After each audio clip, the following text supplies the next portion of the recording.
Chega de nãos na sua vida, aqui é sim, sim, dá pra aprender, sim, é pouco tempo e sim é divertido. Vem com a gente, carecas de saber! Olá pessoal, sejam muito bem-vindos ao Careca de Saber. Estamos aqui para mais uma aula de História, professora Giovana.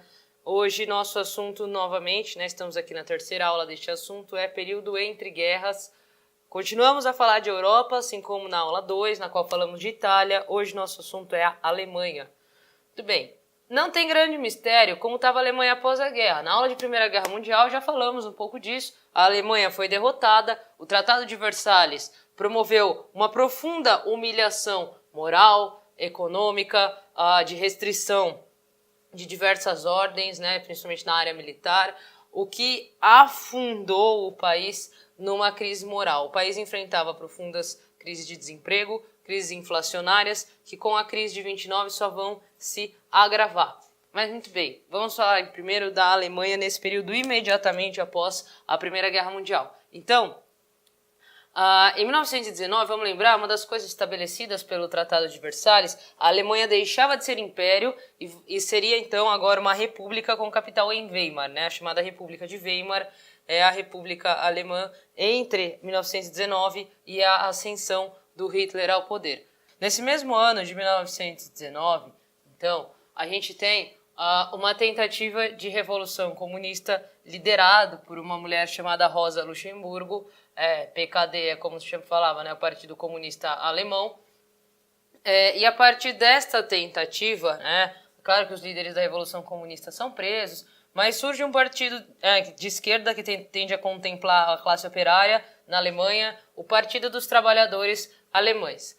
Um indivíduo que vocês já devem ter ouvido falar dele, que nasceu na Áustria, tentou ser artista, pintor, chamado Adolf Hitler, ele infiltra-se neste partido a pedido do governo. Ele diz que ele se propõe ser um espião do governo. Ele, com outros membros do exército alemão, infiltram-se aqui neste partido, reprimem os comunistas e tomam o partido para si, a estrutura do partido, a sede do partido para si, transformando esse partido dos trabalhadores alemães no Partido Nacional Socialista dos Trabalhadores Alemães.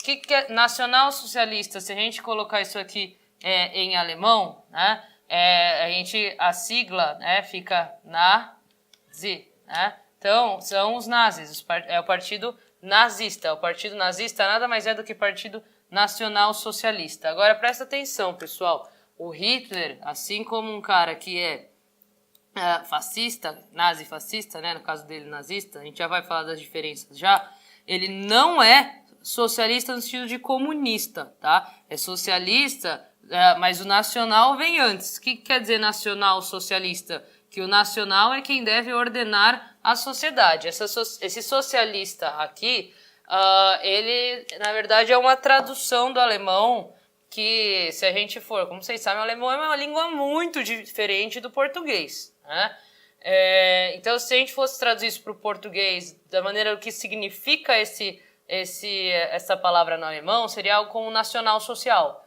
Mas não existe esse tipo de expressão no português. A gente precisava ter um sufixo ista. Então, a gente criou o nacional socialista. Entretanto, isso não tem nada a ver com esquerda, com comunismo ou com socialismo. Pelo contrário, é o extremo oposto, tá? Muito cuidado com essa denominação. Não confundam o socialismo com o nacional-socialismo. São coisas extremamente opostas. Ao passo que o socialismo prega o internacionalismo, o nacional-socialismo não preciso nem explicar, Então, o partido nazista aqui fica fundado pelo Hitler, e a partir daqui que vão começar a se operar, a partir deste partido que o Hitler vai começar a operar suas ações. Então, em meados da década de 20, os nazistas, eles tentam dar um não sei se o meu alemão tá certo, tem um C aqui em algum lugar. Bom, de qualquer maneira, é aqui o C, eu acho. É alguma coisa parecida com isso, gente, quer dizer golpe, tá? Eles tentam dar um golpe que fica conhecido como Putsch de Munique, ou no nosso bom português, golpe de Munique. Eles tentam, assim como os fascistas haviam feito em 1922, que a gente já está alguns anos na frente, os nazistas também tentam dar o seu próprio golpe aqui na capital da Bavária, em Munique, mas ele não é bem sucedido. Os nazistas, aqui incluo o Hitler, são presos e na prisão o Hitler ele escreve o seu livro Mein Kampf, em alemão, Minha Luta. Quem disse que eu não sei falar alemão? Minha Luta, em que ele coloca os princípios do nazismo. Esse livro é o livro no qual ele esclarece o que é a ideologia nazista. Ela é muito parecida com a fascista, aliás, ela pouco se difere da fascista. A gente já vai falar das diferenças já. Então, na prisão, o Hitler escreve esse livro. Olha, a gente está acontecendo uns fenômenos vampirescos aqui. As tintas estão escorrendo. Melhor não saber o que está acontecendo, né? Vamos continuar a aula. Tá ficando um efeito meio moderno, meio grafite, meio vampiro, bem pós-moderno. Nesse livro ele coloca, então, os princípios do nazismo. O Mein Kampf, então, ele previa de diferente daquilo que os fascistas previam, além de tudo que o fascismo estabelecia, a exceção lá feita às crianças militarizadas, o nazismo, ele propõe a ideia de raça pura. A raça pura seria a raça ariana. Os arianos são um povo indo-europeu que data lá da antiguidade, e a ideia do Hitler é retomar esta pureza racial. Então, mas não apenas a busca de uma raça pura, mas o Estado seria o meio para obter essa raça. Ou seja, o Estado, o governo, ele é responsável por estabelecer esta pureza racial. Quem seria de raça pura, ariana? É mito, pessoal, que diz que só loiro de olho azul é ariano. Hitler, ele mesmo, tinha cabelos e olhos escuros. Ele vai dizer que existem dois tipos de ariano. É o ariano, se não me engano, é o germânico, e o outro é o ariano báltico, né? Que é o ariano de loiro de olho azul ou cabelo escuro e olho escuro, mas que ainda seria ariano. O ariano, ele não podia ter sangue impuro, e as impurezas de sangue, elas vão desde aí você ser descendente ou ter algum tipo de relação com judeus, com negros, com comunistas, com pessoas que viessem, evidentemente, da América Latina, né? Esse movimento nazista na América Latina é uma coisa surreal, né? Porque o nazismo, a raça ariana, é aquela que tem uma descendência próxima aqui dos alemães, né? Seriam os austríacos, seriam considerados arianos, os suecos, enfim, as pessoas de certas regiões da Europa, nem de toda a Europa seria, né? Além disso, o antissemitismo, né? Ou seja, a aversão aos judeus, ao povo judeu. Aí as pessoas perguntam, mas por que ele escolheu os judeus? Por que ele não escolheu qualquer outro povo? Vejam, pessoal, historicamente, na Europa cristã, existe um antissemitismo. Isso data da Idade Média. Então, quando você vê aqui o antissemitismo e acha que o Hitler inventou isso, não é. O século XIX europeu é marcado por diversas ações de antissemitismo, tá? Isso vem de quando os judeus cobravam a usura que era proibida pela Igreja Católica, e os judeus eram traidores da fé, e os judeus são vistos desde então não só como traidores da fé, mas como pessoas perversas, que cobram a mais, que só pensam em dinheiro, que não tem amor à pátria, é um povo sem pátria, né? Também tem essa ideia do povo sem pátria, devido ao fato deles terem sido historicamente perseguidos por diversos governos desde a antiguidade e terem de se espalhar e se movimentar pelo mundo para fugir dessas perseguições. Então cria-se essa ideia de povo sem pátria. Os ciganos também são perseguidos pelo nazismo nessa mesmo preceito de povo sem pátria. Inclusive, tem uma longa lista de pessoas de grupos, né, que são perseguidos pelos nazistas, não são só os judeus, né? Mas, pois bem, existe aqui esse antissemitismo marcado. Além disso, pessoal, vamos pensar, a Alemanha está numa crise danada, uma das piores crises da história do capitalismo, né? Nem da história da própria Alemanha, tá? Quem tem dinheiro nesse momento? O único lugar que tem dinheiro num país que está com a indústria, o campo, a agricultura, o governo, tudo destruído, são os bancos. E os bancos aqui, neste momento, né, tradicionalmente, eles têm origem judaica. E aí o que acontece? Num país que todo mundo é pobre, só os judeus têm dinheiro. Então, eles começa o processo de culpabilização dos judeus pela crise. Os judeus são responsáveis pela crise. Olha aí, eles estão todos cheios da grana e a gente está aqui morrendo de fome. Além disso, existe o fato, por mais que seja contraditório, tá? Que o Marx era judeu. Então, para eles, os judeus eles são ricos e ladrões, eles são sem pátria, ao mesmo tempo que eles são associados ao comunismo, devido ao fato do Marx ser judeu. Então, você tem aqui uma mistura de várias perspectivas que colam rótulos negativos nos judeus e no judaísmo. E aí você justifica essas perseguições que nada mais são do que religiosas, né?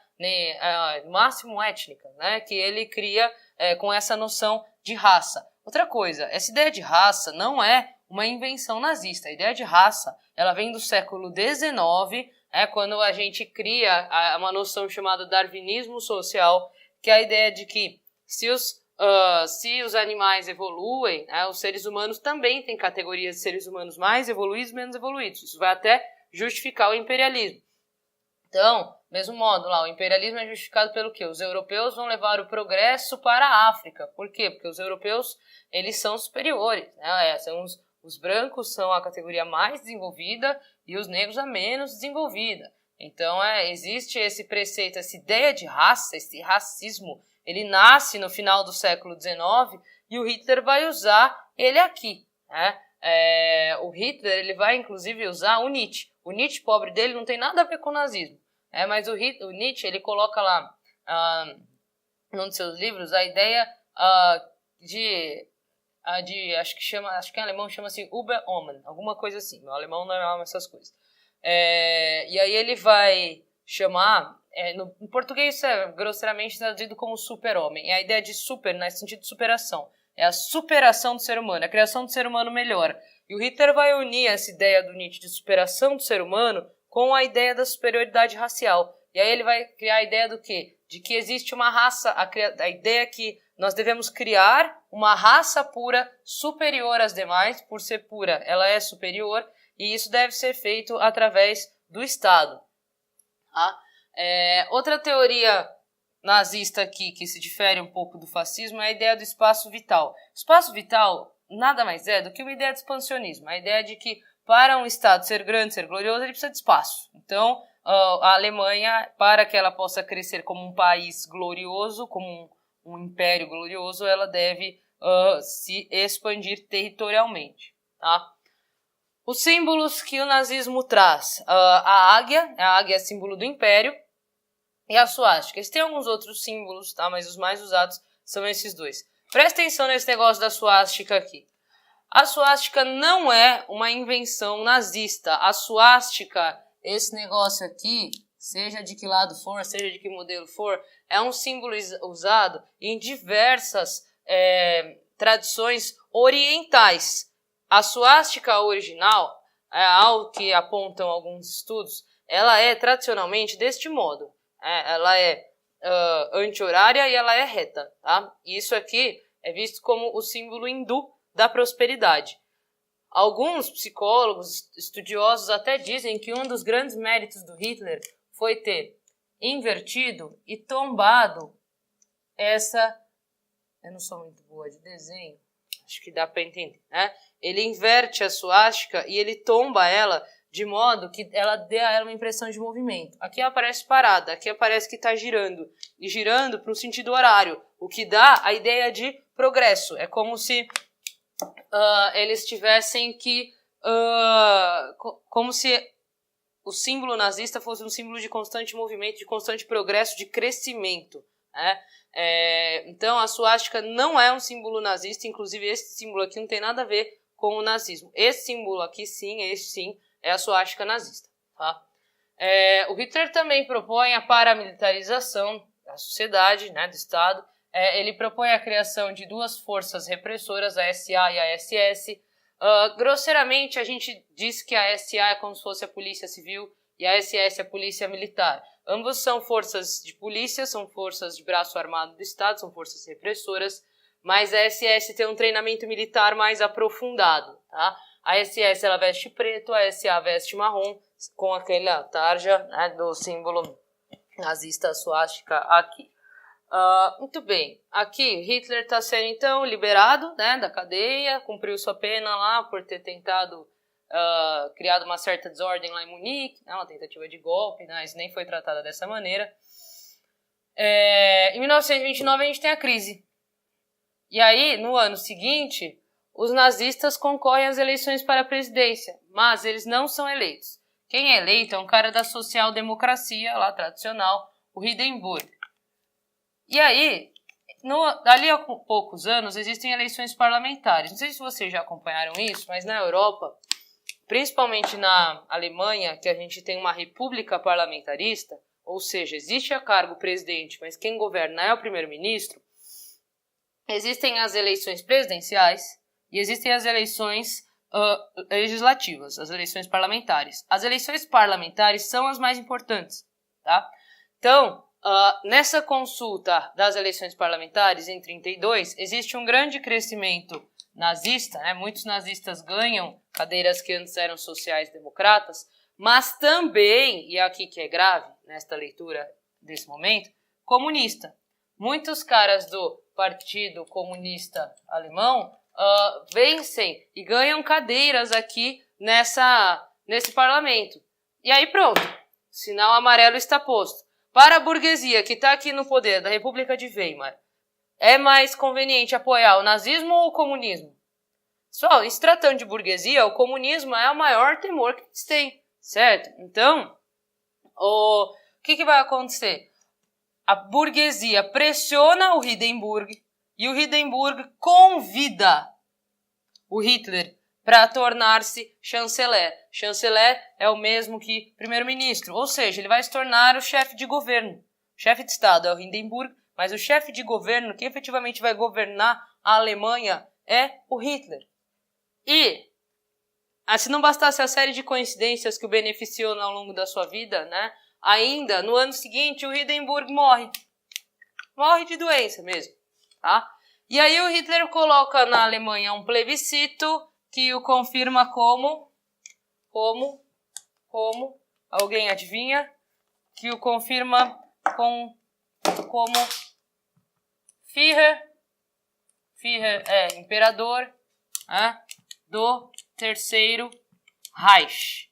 Reich, para quem tem dificuldade com o alemão, é império, tá? Ou seja, esse plebiscito vai determinar que o Hitler, a partir desse momento, é imperador da Alemanha. A Alemanha volta, então, a ser um império depois do Tratado de Versalhes. Ou seja, isso aqui já é uma quebra com aquilo que foi estabelecido pelo Tratado de Versalhes, a Alemanha voltar a ser um império. Só para que vocês entendam o que quer dizer Terceiro Reich, né? Considerado o primeiro Reich alemão, o primeiro império, é o Sacro Império Romano Germânico, que ele dá Idade Média. O segundo Reich é o do Otto von Bismarck, que promoveu a unificação até a Primeira Guerra Mundial, quando, no Tratado de Versalhes, eles encerram o segundo Reich. O terceiro Reich, o terceiro império da história da Alemanha, aí sim é o Reich nazista, o Império Nazista. Tudo bem?